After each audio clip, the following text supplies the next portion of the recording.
Unaware his wife secretly paid for his medical degree, husband abandoned her and their triplets for a richer woman. What she did next crushed him. He didn't just insult her. He stood in the middle of their cramped living room, suitcase already packed in the hallway, and told the woman still healing after a difficult early birth that she and their 3 newborns were too much for the future he wanted. Then said the words that broke everything, "I'm leaving." Weeks after their premature triplets were discharged from the NICU and brought home, the tiny bassinets sat side by side in the small apartment, their babies finally breathing on their own. Sarah Carter was exhausted, sore, and doing midnight feedings alone, but she still believed Daniel was overwhelmed, not gone. Instead, he crossed his arms, avoided her eyes, and showed her exactly who he had become. "This life is suffocating," he said, gesturing at the apartment and the sleeping babies. "I didn't work this hard to drown in diapers and debt. Vanessa understands me. She elevates me. You don't, and you never will." In a few sentences, he pushed their children onto her as her responsibility, promised he'd support them, eventually, and grabbed the suitcase he had already packed, walking out of the door to be with Vanessa, the wealthy fundraising board woman who matched the polished world he craved more than his own family. He thought he was trading up. He thought he was leaving behind a dependent wife who gave nothing. He thought no one knew how he really got that white coat.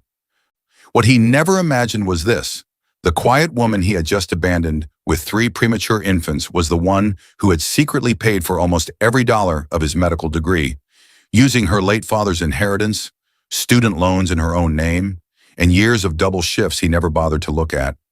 In a drawer he rarely touched, she had already kept the tuition receipts, the bank transfers, the loan papers. And on her phone, there was an accidental voicemail where his own voice promised to be free from the babies and her as soon as he could. Dear viewers, thank you for being here. If you watch without subscribing, it's like letting Sarah's voice stay buried under his lies and excuses. When you click that button, you stand with every person who was used, abandoned, and quietly holding proof of what was done to them. Please subscribe now, and in the comments tell me where you're watching from and what you would have done in Sarah's place. Sarah Bennett, 23 years old, stood frozen in the dim back hallway of the assisted living center where her mother stayed. Her chest rose too fast, breath catching under the pressure of exhaustion. She had just rushed from her evening cleaning shift at a small roadside lodge, still wearing her work shoes, and now she tied on the pale blue caregiver apron for her second job. Her hands trembled, not from fear, but from the weight of responsibility she'd carried for years. Life didn't wait for her. Bills didn't wait. Her mother's illness didn't wait. And still, she moved forward. Sarah's world was shaped by loss long before adulthood arrived. Her father, David Bennett, had passed when she was 9, leaving behind a quiet legacy, a small inheritance built from years of repairing old watches and antique clocks in their garage. He worked with gentle hands and soft sighs, saying time was precious and people deserved to hold on to the parts that mattered. He left just enough money to give Sarah a start someday, a little safety net. Sarah protected that inheritance for years. She tucked it away, never touched it, never even spoke of it. Her mother used to say it was David's last act of love, something meant to carry Sarah toward her future. But life had other plans. Her mother's condition worsened, and Sarah stepped into the role of caretaker long before she was ready. Tonight, as she stood in the hallway, adjusting her apron, a memory rose without warning.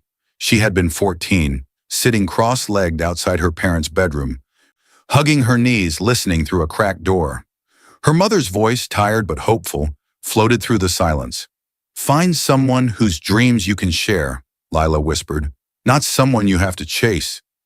Those words rooted themselves deep, even when she didn't yet know why they hurt. Years later, at 23, juggling 2 jobs, with a mother depending on her and a tiny inheritance she guarded like a fragile treasure, Sarah clung to that memory in the quietest moments of her day. When her shift ended that night, she stepped outside into the cool air and exhaled slowly. Her muscles finally loosened. That's when she saw him. Daniel Carter, 24. Tall, hair slightly messy like he had run a hand through it too many times, a worn book bag on his shoulder. He worked weekend night janitor shifts at the same facility, while taking pre-med and science classes at the community college nearby, trying to keep up with tuition he could barely afford. His face, though handsome, carried a heaviness that didn't belong to someone his age. His smile tried to appear light but cracked around the edges. "Rough night?" Sarah asked, noticing the slump in his shoulders. He laughed softly, but the sound lacked warmth. "More like rough life." They walked toward the bench outside the entrance. She had known him for a few months, a passing friendship born from shared exhaustion and the small comfort of understanding.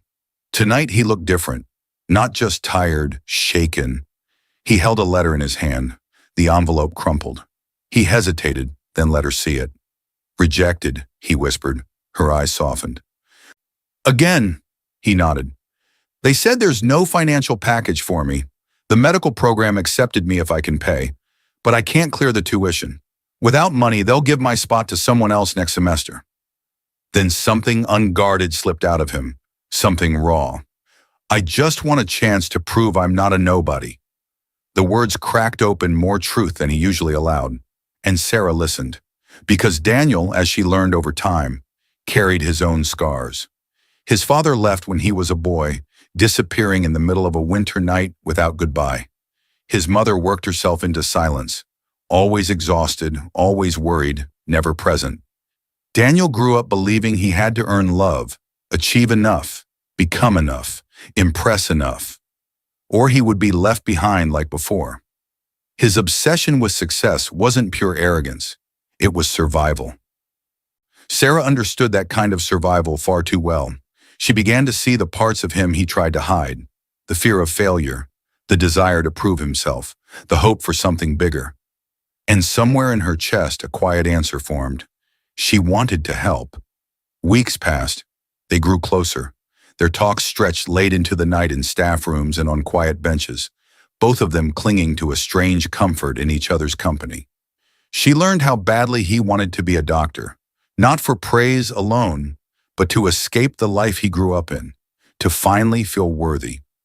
Then came the evening that changed everything. He sat at her small kitchen table in the tiny apartment she rented near the assisted living center. His hands shook as he held another letter from the medical program's financial office. His voice broke just slightly. "They extended the deadline," he said, "but only if I pay the first year's tuition up front.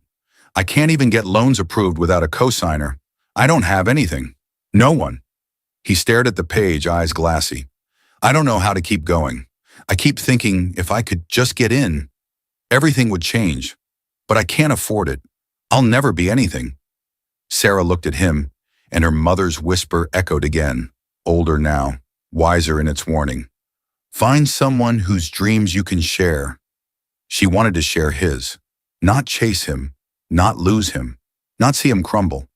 So later that night, when Daniel left, she walked to the small wooden box her father left her. Inside were the bonds, the saved funds, the inheritance she had kept untouched for over a decade. She opened it slowly, ran her fingers over the papers, felt the weight of sacrifice forming long before she realized its cost. The following week, she went to the administrative office at the medical program. Alone, quiet, determined. She explained that Daniel had been accepted but couldn't secure the funds. The administrator hesitated. Policies, deadlines, rules. But money spoke in ways emotion couldn't. Sarah used her father's inheritance, secretly. She agreed to take additional student loans, in her own name. She signed the tuition paperwork as the primary payer and financial guarantor. Secretly, they reinstated Daniel's place on the condition the payments kept coming from the same account. Daniel never knew. She never told him. She told him something else instead. "A scholarship came through," she said with a gentle smile. "Some private donor support. They said it's for students from difficult backgrounds. They applied it to your account directly." And he believed her, because he needed to. But as the ink dried on the forms, a shadow rose behind her choice, a shadow that would one day walk away from her, long before the cost of her devotion was ever repaid. And in that moment, something small and silent shifted, something that would echo loudly in the next part of their lives. Sarah jolted awake to the sharp buzz of her alarm, her body aching from a late shift the night before. For a moment, she didn't even remember falling asleep. Then it hit her, Daniel's early class, her own shift, and no time to waste. She sat up fast, heart pounding, because she knew she had only 20 minutes before her next shift, and Daniel needed his notes printed before he left for the hospital. Her life had become a race, a constant sprint. She rushed across the small bedroom she now shared with Daniel. 2 years had passed since she signed those forms. In that time, he started medical school. They had a small courthouse wedding, and she moved into this tiny apartment closer to campus. On paper, she was now Sarah Carter, but most of the financial documents still carried the name she grew up with, Sarah Bennett. She pulled on the same uniform she washed the night before. Her hands shook as she tied her shoes. She wasn't shaking from fear. She was shaking from exhaustion, from doing too much, from giving too much, from wanting a future she hoped they would one day share. But she kept moving. She always kept moving. When Sarah stepped into the kitchen, Daniel was already there, head bent over a medical textbook he bought secondhand. He had dark circles under his eyes but an ambitious glow in the center of his stare. He looked up at her as she slid his printed notes across the table. "Sarah, thank you, really." His voice was warm, grateful, almost tender. Moments like these kept her going. Their early marriage was simple at first. Small apartment, big dreams, endless nights that blurred into mornings. She worked at the assisted living center during the day and at a local lodge in the evenings. Some weekends she still picked up cleaning shifts just to keep up with the tuition payments and interest on the loans in her name. Sometimes she slipped out of work early to hunt down used medical textbooks for Daniel. Older editions, highlighted by strangers, but still helpful. She brought them home like treasures. Daniel would kiss her forehead and say, "When I become a doctor, I'll take care of everything. You won't have to work like this forever, I promise." She believed him. She wanted to, but slowly something else crept in, quietly, almost too soft to notice. One evening, while walking home together after Daniel's study group, he paused near a sleek car parked on the street. The polished surface reflected streetlights like a mirror. Daniel stared at it too long, his eyes lingering on the leather interior, the clean shine, the expensive badge on the front. "Doctors deserve a better life than this," he said with a laugh, as if he were joking. But it didn't sound like a joke. Sarah tucked this moment away, but she ignored the small sting it left behind. She reminded herself that ambition wasn't wrong. Wanting more wasn't wrong. Daniel simply wanted a good life. Still, something in his tone felt foreign. Months rolled by, then years. Daniel moved from basic science classes to clinical rotations. Sarah took extra shifts while he studied late into the night at the hospital library. Their savings disappeared faster than it grew, but she never told him how much she was struggling. She didn't tell him she skipped meals so he wouldn't have to. She didn't tell him her hands blistered from lifting patients alone. She didn't tell him her legs cramped every night from standing too long. Daniel didn't ask, likely too buried in his own battles, but Sarah never blamed him for that. She loved him. That was enough. Then came the day everything changed. Sarah sat in a tiny clinic room, heart trembling as the doctor smiled gently and held up an ultrasound image. "Triplets," he said softly. "Congratulations. Triplets." Sarah's breath caught. Joy, fear, wonder, all tangled together. Daniel was stunned at first, then excited, shouting happily, hugging her tightly, telling her this was the beginning of their beautiful family. For a week, he was more attentive than he had ever been. He went to appointments, asked questions, bragged to classmates that he would be a father of 3 at once. But the pregnancy hit hard. Her body struggled, her energy dropped. The doctors warned that she needed rest, help, and constant monitoring. She needed support, real physical support. Daniel promised he would be there, every appointment, every step. And at first he was. But soon, things changed again. Daniel's hospital responsibilities grew more demanding as he approached graduation and prepared for residency interviews. He came home later, claiming he was studying with classmates or staying for extra rounds. Sarah pushed through her swelling feet and aching back alone most days, telling herself it was temporary. She told herself love just required sacrifice. Then came the night that should have been forgettable, but wasn't. Sarah was sitting on their couch, sorting baby clothes someone from her job donated. She looked up as Daniel entered the apartment, distracted, expression tight in a way she hadn't seen before. His phone buzzed. He glanced at the screen so quickly she almost missed it. A single line flashed before he turned the phone face down. "Dr. L, you coming tonight?" His jaw clenched. His shoulders stiffened, and he slipped the phone into his pocket with a careful, practiced motion. Something cold crawled into Sarah's chest. She didn't say anything. Not yet. But the question formed silently inside her. Who was Dr. L? And why did Daniel look guilty? He kissed her forehead, said he needed to review cases with some residents, and walked into the bedroom. But Sarah noticed something new that night, something she couldn't unsee. Daniel was starting to live two different lives. And as she finished folding the tiny baby clothes, she sensed the first quiet crack forming, one that would only grow deeper in what came next. A loud crash echoed through the apartment as Daniel slammed the front door behind him, his breath heavy, his shoulders tense with a frustration Sarah had never seen before. He tossed his bag onto the floor and snapped, "Why is everything such a mess? I can't come home to this every night." By now, a few months had passed since his graduation. He was officially Dr. Daniel Carter, a first-year resident at the same hospital where he had once been a nervous student. Sarah froze mid-step, holding a basket of folded baby clothes against her belly. The outburst felt sharp, cutting into the quiet evening like glass. For a moment, she simply stared at him, unsure what she had done wrong. His anger softened almost immediately, regret flickering in his eyes, but he didn't apologize. Instead, he rubbed his forehead hard and muttered, "You have no idea how stressful my work is." His words stung. She didn't need a reminder. Her days were long too. Appointments, swelling, dizziness, and preparing for 3 babies at once. But she didn't say that. She swallowed the hurt and set the basket down gently. Daniel walked past her and sat at the kitchen table, buried his face in his hands. Sarah moved quietly around him, her steps soft, her breathing slow. She touched his shoulder lightly. "Is everything okay?" He lifted his head, irritation flashing again. "Sarah, please.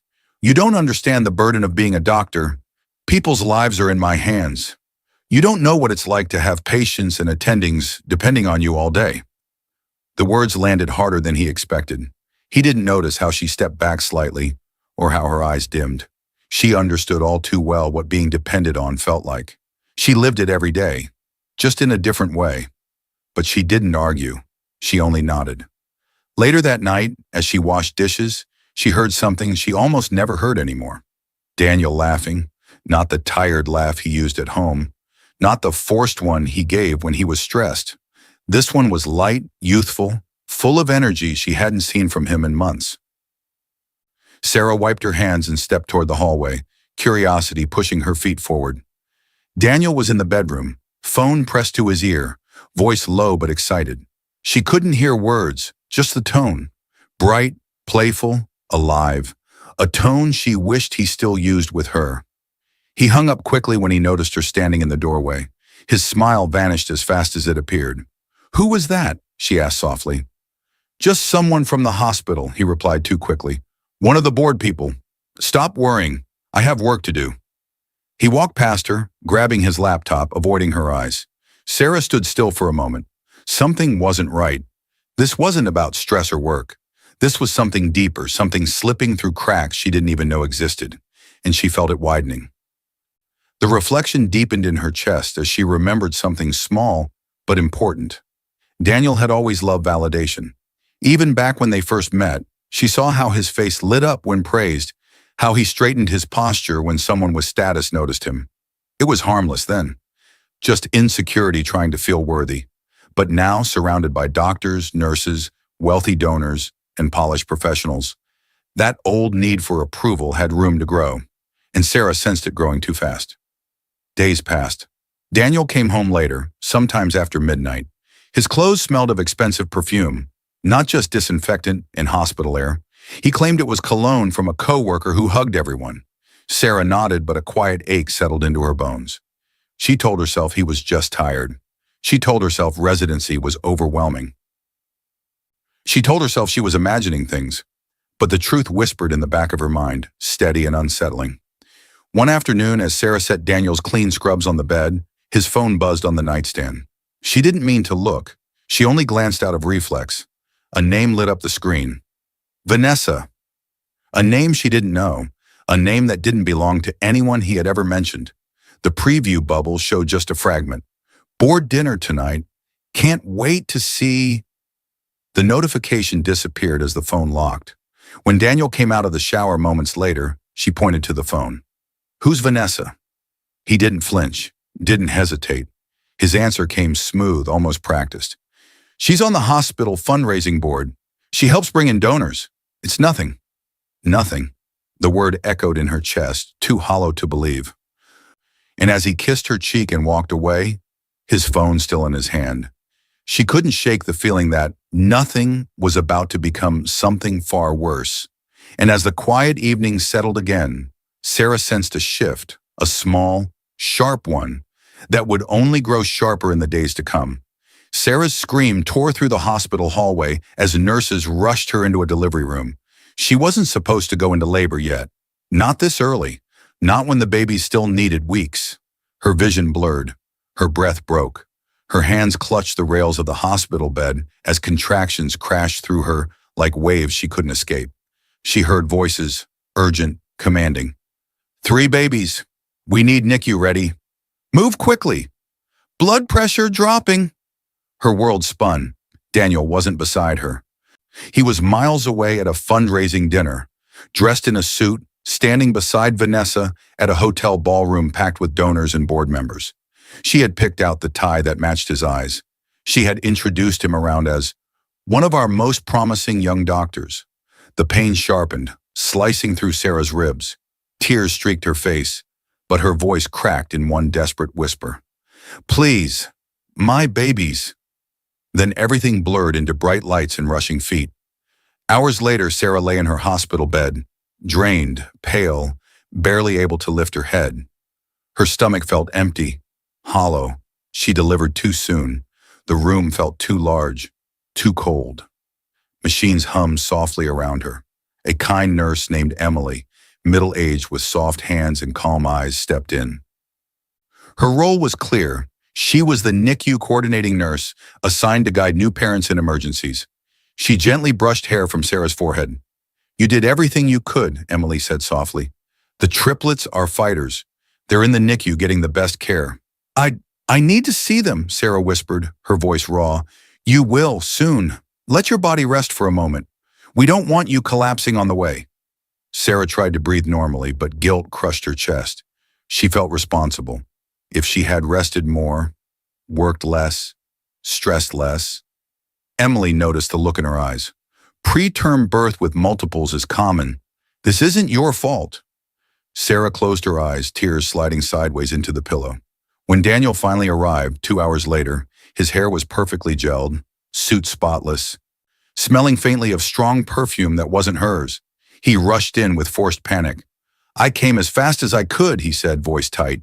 The dinner ran longer, and my phone was on silent for the speeches. Sarah stared at him. Her body was too weak to argue or question details. She just nodded. He kissed her forehead, but it felt distant, mechanical. They walked slowly to the NICU.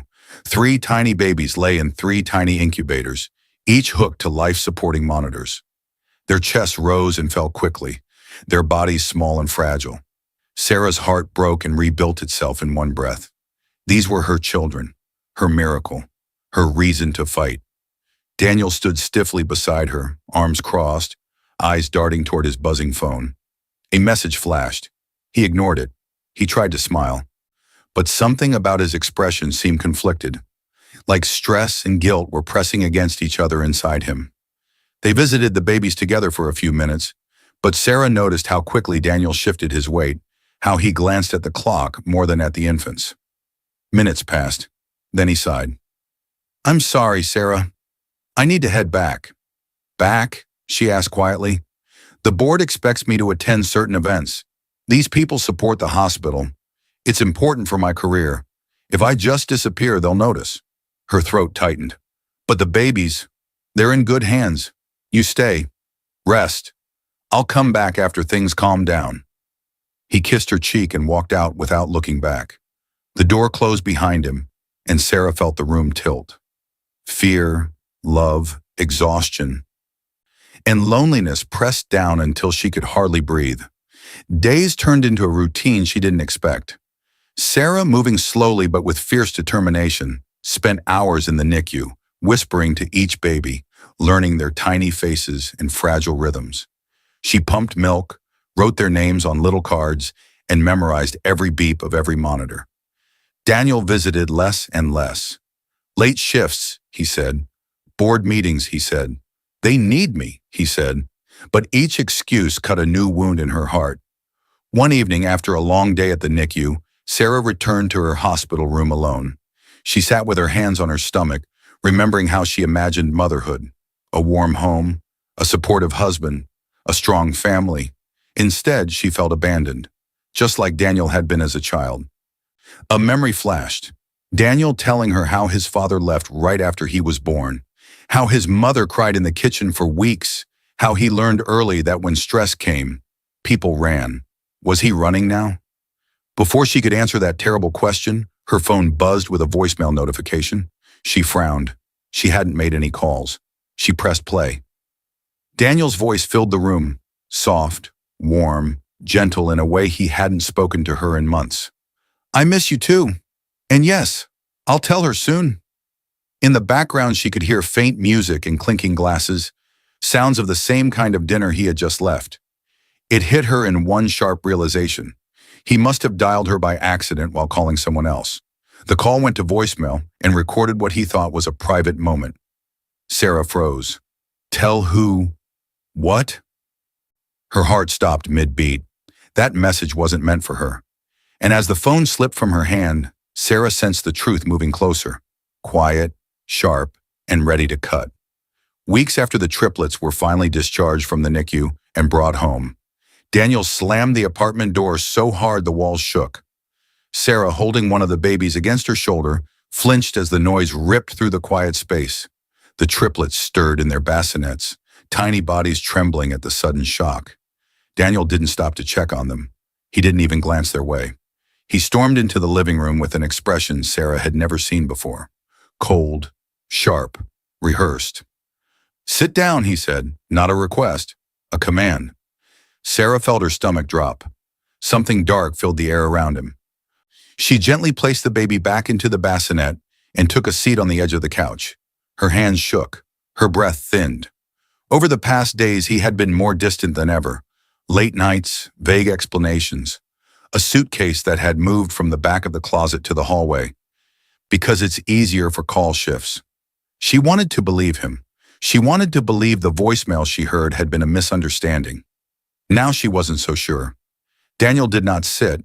He stood above her like a judge delivering a sentence. We need to talk, he said, voice flat. I'm leaving. Her heart stilled. For a moment, she didn't understand what the words meant. Leaving? Leaving where? Leaving for how long? The babies were barely out of the NICU. She was still healing. This wasn't real. It couldn't be. What do you mean? She whispered. Daniel crossed his arms, avoiding her eyes. I can't do this anymore. This life, he gestured toward the cramped apartment, the bassinets, is suffocating. You and the babies. It's too much. I feel trapped. The words hit her like a strike to the ribs. She blinked, trying to understand the man standing in front of her. He wasn't the Daniel she married. He wasn't the man who promised to take care of everything. He wasn't the man she secretly funded through medical school. Her voice cracked. We're your family. He scoffed, a hard, bitter laugh. Family? Sarah, I didn't work this hard to end up stuck here, drowning in diapers and debt. I'm a doctor now. I have options. I deserve better than this. Her chest tightened painfully. What world is better than being with your children? Daniel finally looked at her. His eyes were cold and distant. Vanessa understands me, he said. She elevates me. The name stabbed through her like ice. Vanessa, the woman from the fundraising board, the woman behind the late-night messages, the woman whose voice she imagined on the other end of that mistaken voicemail, the woman with power, wealth, connections, the woman who could introduce him to the elite world he always craved, and the world Sarah could never give him. Sarah's breath trembled. Are you seeing her? He didn't even have the decency to hide it. Yes. The word dropped like a hammer. Her knees weakened. Her pulse raced in her ears. She tried to speak, but her voice choked on grief. Daniel continued, almost proud now. Shame nowhere in sight. She believes in my potential. She sees what I can become, and she actually fits the life I deserve. She moves in the same circles as the board. She's not embarrassed to want more. Every sentence cut deeper than the last. He stepped closer, lowering his voice to a cruel whisper. You don't, and you never will. Her vision blurred with tears, not because he chose another woman, but because he discarded their children just as easily. Daniel, she whispered, glancing toward the bassinets. They're your babies. He shrugged. They're your responsibility. You're better at home stuff anyway. I can't waste my career on midnight feedings and crying. I'm meant for more than this. Sarah's whole body trembled. And me? You'll survive, he said bluntly. You always do. You did before me, you'll do it after. You're tough, Sarah. She stared at him, barely breathing. He didn't appreciate her sacrifices. He didn't remember how she worked double shifts for years. He didn't know she paid for his entire education from her father's last gift.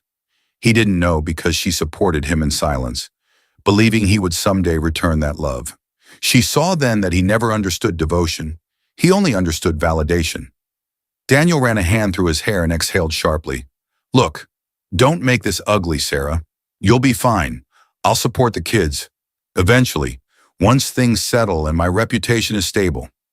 The cruelty in that last word gutted her.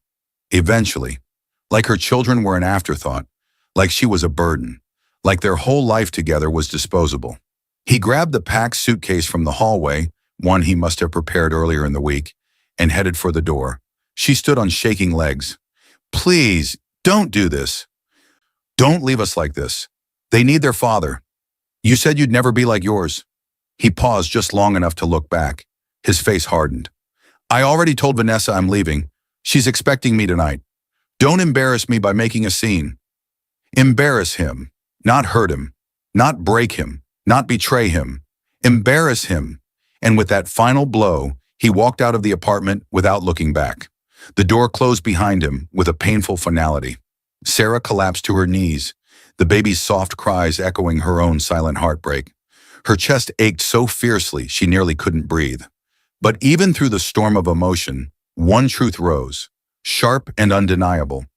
He had traded them for wealth, for status, for someone who fed the insecurity he hid beneath ambition, and he believed she would stay quiet.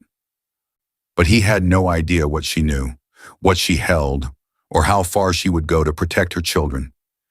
And as Sarah wiped her tears, something inside her shifted, something that would soon awaken a strength Daniel never imagined she possessed. All three babies were crying at once, high, thin, desperate cries that pierced the silence of the small apartment. Sarah stood in the center of the living room, trembling from exhaustion, holding one baby in her arms while the other two wailed in their bassinets. Her hands shook so badly she almost dropped the bottle she was preparing. Tears streamed down her face without permission. She tried to shush them, whisper to them, rock them, but her body felt too weak, too broken, too overwhelmed to keep up. She hadn't slept more than an hour at a time since Daniel left. Her head throbbed, her legs wobbled, her chest burned, and still, she moved because no one else would. The room swirled around her as she sank onto the couch, clutching the baby against her chest. Her shoulders shook with silent sobs she tried to swallow. She didn't want the babies to feel her fear, but the pain inside her was too deep to hide. After what felt like hours, the babies finally fell asleep, one by one. The apartment became painfully quiet. The ticking clock on the wall was suddenly the loudest sound in the room. Sarah sat frozen in the dim light, staring at the wall, feeling nothing and everything at once. Numbness smothered her. It wrapped around her bones, her lungs, her heart. She felt empty, and yet full of so much hurt she thought she might break entirely. Slowly the numbness cracked. What leaked through wasn't weakness, it was anger. Not the explosive kind, not the loud kind, but the quiet, focused kind. The kind that formed when someone reached the end of their breaking point and found something powerful underneath. Her breathing steadied, her tears stopped, her jaw tightened. A new thought slid into her mind, sharp and uninvited. He left us. He chose someone else. He thinks I'll stay silent. Sarah rose to her feet, legs unsteady but determined. She walked to the bedroom, their bedroom, but it no longer felt shared. Daniel's clothes were gone. The drawer where he kept his watch and wallet was empty. She opened the drawer he never touched. Inside, she found the folder she had hidden for years behind old blankets and spare sheets. Her hands hovered over it before pulling it out. Inside were papers, stacks of them, her life written in numbers and signatures. Tuition receipts, bank transfers, student loan approvals, her father's inheritance withdrawal forms, proof of every sacrifice she made for him. She stared at those papers, and memories hit her like flashes of lightning. Her calling lenders late at night, begging for lower interest rates. Her working double shifts, sometimes triple, while he slept and studied. Her selling her father's watch collection, each piece a memory she let go of for Daniel's future. Her hiding headaches and back pain so he wouldn't feel guilty. Her lying about scholarships so he would feel proud instead of ashamed. She saw it all, and the pain inside her transformed into something sharper. Protection, resolve, clarity. Daniel thought she was weak. Daniel thought she would crumble without him. Daniel thought leaving her with 3 babies would break her. He didn't realize she held the very foundation of his entire career in her hands. A quiet voice rose inside her. I built him, and now I can destroy everything he built on top of me.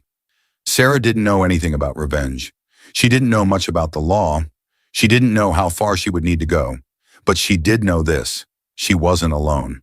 The next morning, while the baby slept, she called her closest friend, Melissa, a co-worker at the assisted living center. Melissa had always been blunt, protective, the kind of woman who noticed things Sarah pretended not to see. When Melissa arrived and saw the papers spread across the table, her eyes widened. Sarah, he didn't know about any of this? She asked. Sarah shook her head. He still thinks some donor scholarship saved him. And he left you with 3 newborns? Melissa's voice cracked with fury. Sarah's whisper was barely audible. He said he deserved better. That was the moment something shifted in Melissa's expression. She placed a firm hand on Sarah's shoulder and spoke with a steady, controlled voice that cut through the fog. Sarah, you need a lawyer. Sarah froze. A lawyer? The word felt too big, too serious, too final. Lawyers meant battles, courtrooms, documents she didn't understand. Melissa tightened her grip, eyes locked on hers. You have proof, you have truth, and you have 3 babies who deserve justice. Find a lawyer, now. I'll help you. We'll start with someone who knows family law and money. Sarah swallowed hard, fear and strength twisting inside her like tangled threads. A lawyer. A battle, a future she'd never expected. And as she looked back down at the folder full of receipts and forms, something inside her whispered, this is only the beginning. And as the folder snapped shut, Sarah sensed the next step forming, quietly, powerfully, waiting for her to take it. The room felt too bright, too sharp, too awake for someone who barely slept.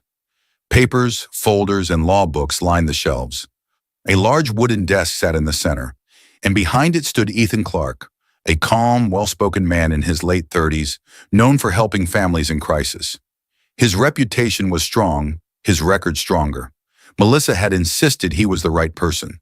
He looked up as Sarah entered, and something in his expression shifted the moment he saw the heavy folder in her hands, like he could already feel the weight inside it. Come in, he said, voice steady. You must be Sarah.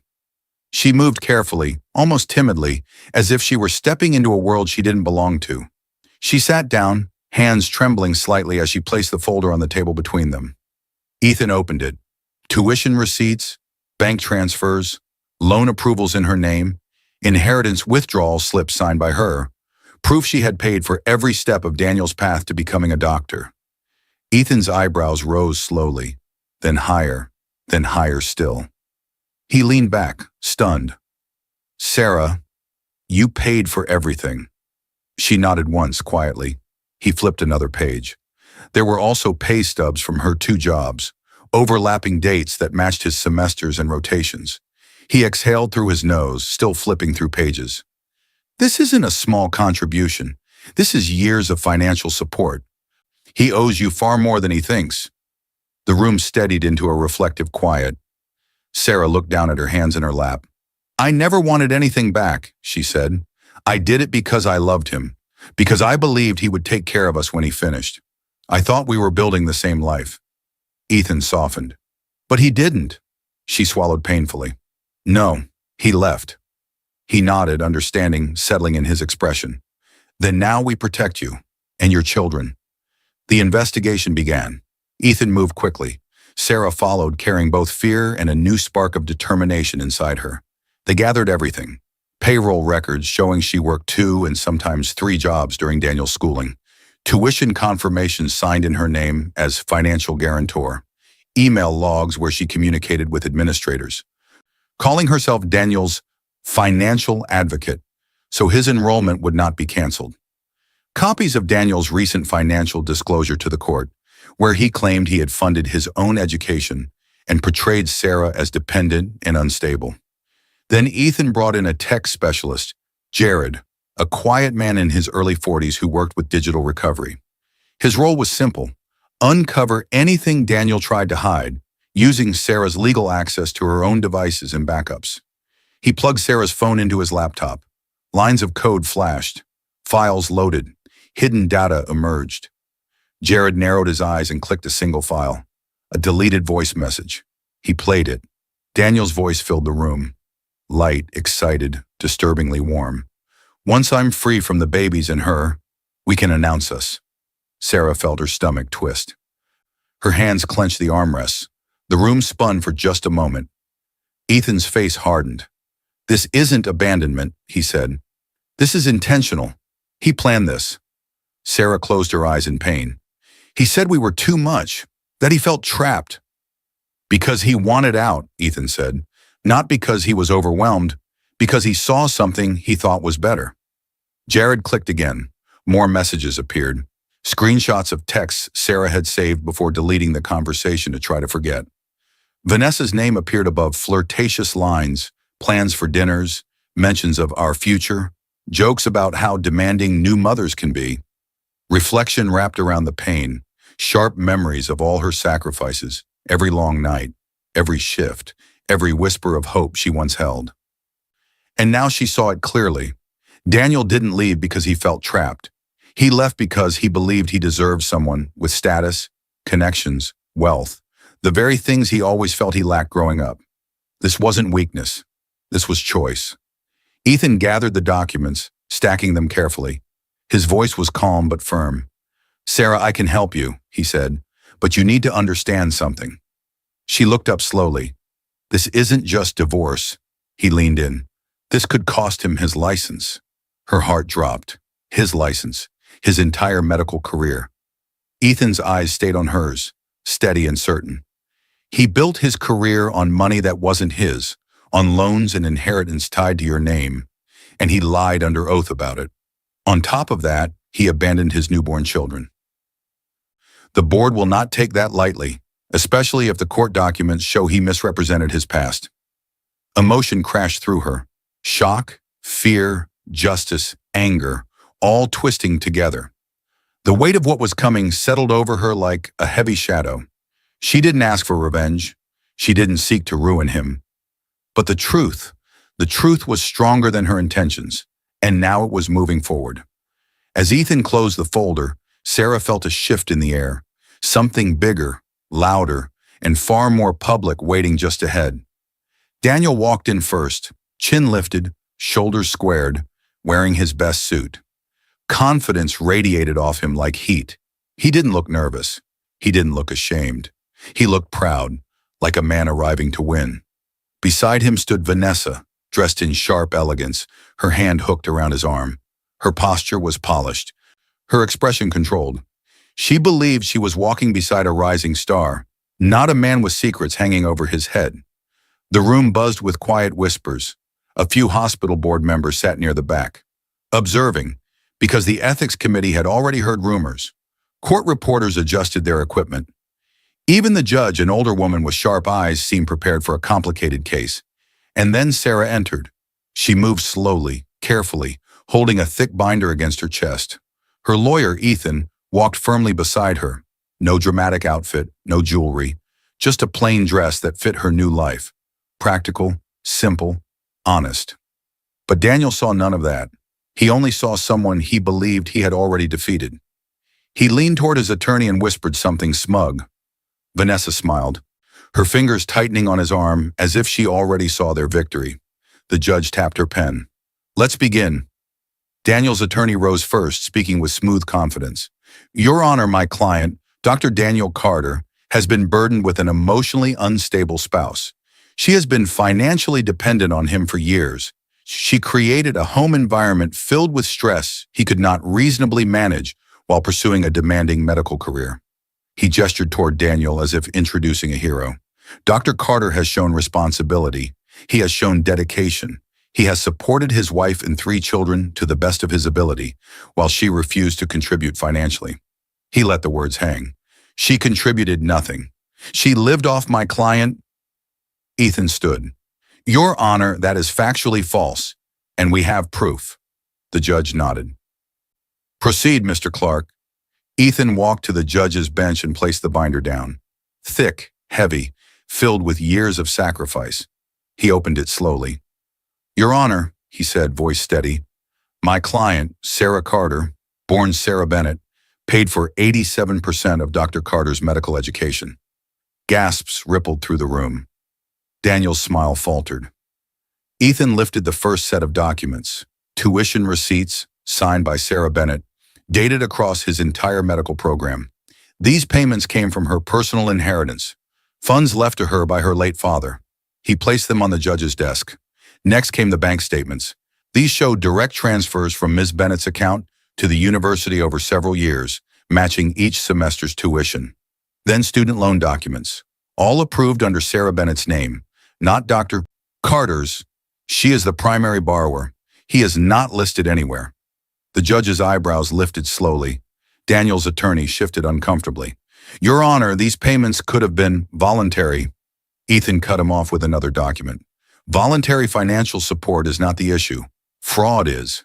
He laid down a financial affidavit Daniel had filed for this very case, one stating he had paid his own way through medical school and that Sarah had never contributed. "And this," Ethan continued, "is an attempt to falsify court records." Whispers erupted. The judge leaned forward sharply. Daniel's face drained of color, but Ethan wasn't finished. "Additionally," Ethan said, "we submit Exhibit F, a recovered voicemail left accidentally by Dr. Carter on my client's phone." He clicked a small speaker on the desk. A familiar voice filled the room. Daniel's voice. "Once I'm free from the babies in her, we can announce us." Vanessa's head snapped toward Daniel. Her eyes widened. Her hand slowly slid off his arm. Another recovered line played from a different message. "Don't worry, she'll never fight back. She needs me." Sarah's throat tightened. The room felt too small, too charged, but she stayed still, strong, present. Daniel stood abruptly. "That was taken out of context." Ethan didn't flinch. "There is no context in which abandoning your 3 premature infants is justified, Dr. Carter." The judge slammed her gavel once. "Sit down." Daniel sat, shaken. Vanessa rose from her seat and stepped away from him. She looked at him as if seeing him for the first time. Cold, angry, betrayed. "You told me she was crazy," she whispered. "You said she used you. You said you paid for everything." Her voice carried across the courtroom. Daniel reached for her, but she pulled away sharply. The room exploded in murmurs. Ethan closed the binder and faced the judge. "Your Honor, the evidence is clear.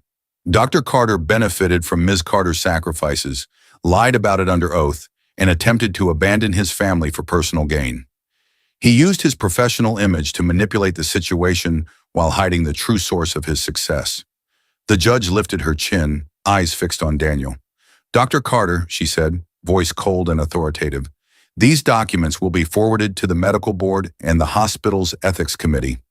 We will be reviewing this for possible professional misconduct and perjury."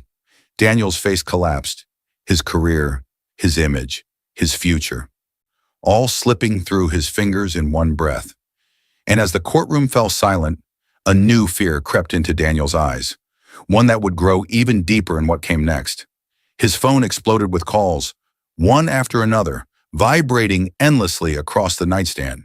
He jolted awake, heart pounding. He grabbed the phone, expecting messages from Vanessa or the hospital about his next shift. Instead, notice of immediate suspension, medical board ethics committee, mandatory hearing, pending investigation, financial misrepresentation, falsification of affidavits, family abandonment. His breath caught. His chest tightened. He sat frozen in bed, staring at the screen as the world he built began to crumble in front of him. But the worst part wasn't the hospital. It was the message Vanessa left. Just one sentence. Just one knife. Do not contact me again. You lied to me too. No signature, no softness, no explanation. Everything inside him dropped. He scrambled out of bed and turned on the TV, hands shaking. There it was. A local news segment. A short but brutal headline. Local doctor under investigation for misusing spouse's funds and abandoning premature triplets. His picture appeared beside the headline, smiling, confident, wearing the same suit he wore on his first day of residency. The reporter mentioned the courtroom proceedings, the forwarded documents, and the pending board investigation. His stomach twisted violently. He wasn't in control anymore. He rushed to call coworkers. No one answered. He texted friends. All left him on read. He called Vanessa. The call rang once, then went straight to a blocked notification. His social world, once full, once admiring, now evaporated in minutes. Daniel stood in the middle of his small, rented condo, staring at the walls as silence crept in. The place suddenly felt temporary, flimsy, like a hotel room he was never meant to stay in. He remembered the first time he walked into a hospital as a student. How proud he felt.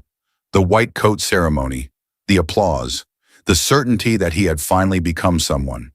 He remembered Vanessa telling him he was destined for bigger things. Her smile, her encouragement, her promises.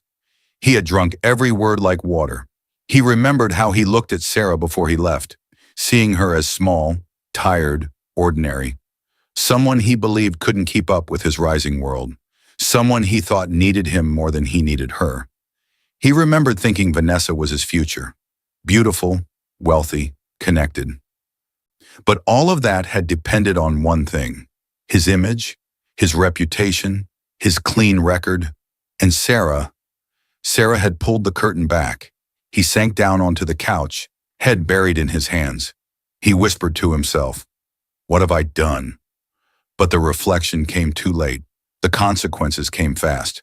A letter from the hospital hand-delivered to his door.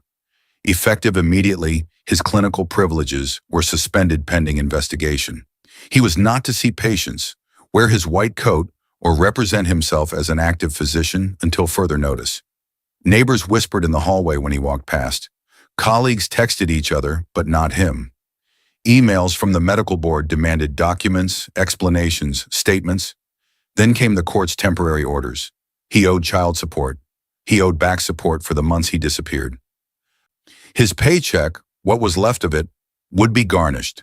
His entire life, built on prestige, was falling apart like it had never been solid at all. His mother called, her voice trembling with disappointment and worry. "Daniel, I saw the news. How could you do this to your family, to those babies? You swore you'd never be like your father." He hung up before she finished. Every wall he leaned on collapsed, and then he realized the truth. He had nowhere left to turn, except Sarah. Night fell. Daniel stood outside Sarah's small apartment, shivering in the cold. His hair was messy, his face pale, his suit wrinkled and no longer impressive. He looked nothing like the confident, polished doctor who once stood in court beside Vanessa. He looked broken. He knocked. At first, no one answered. The muffled sound of a cartoon and childish laughter came through the door. Then the cartoons muted, and the door opened an inch. Sarah appeared, tired, steady, holding herself with a quiet strength he didn't recognize. She had a child on her hip and two behind her legs. The triplets were bigger now, standing, curious, clinging to her. She looked at him the way someone looks at a stranger. He swallowed hard. "I made a mistake," he whispered. His voice cracked in a way that made him sound like a boy again, abandoned like he once was. I need my family back. I can't lose everything. I can be better. I'll try, please. Sarah's eyes softened for just a second, because she wasn't cruel, but they didn't break. She didn't speak. She didn't argue. She didn't cry. She simply shook her head once, slow and calm, and closed the door gently but firmly. Daniel's forehead fell against the wood. He whispered desperately, voice shaking, "Please, don't leave me with nothing." But Sarah didn't leave him with nothing. She left him with the truth he had run from, the truth she had carried alone, the truth he never bothered to see until it swallowed him whole. Behind the door, Sarah walked away slowly, her steps calm, her heart steady, her mind clear. She had 3 babies to protect, a future to rebuild, and justice already in motion.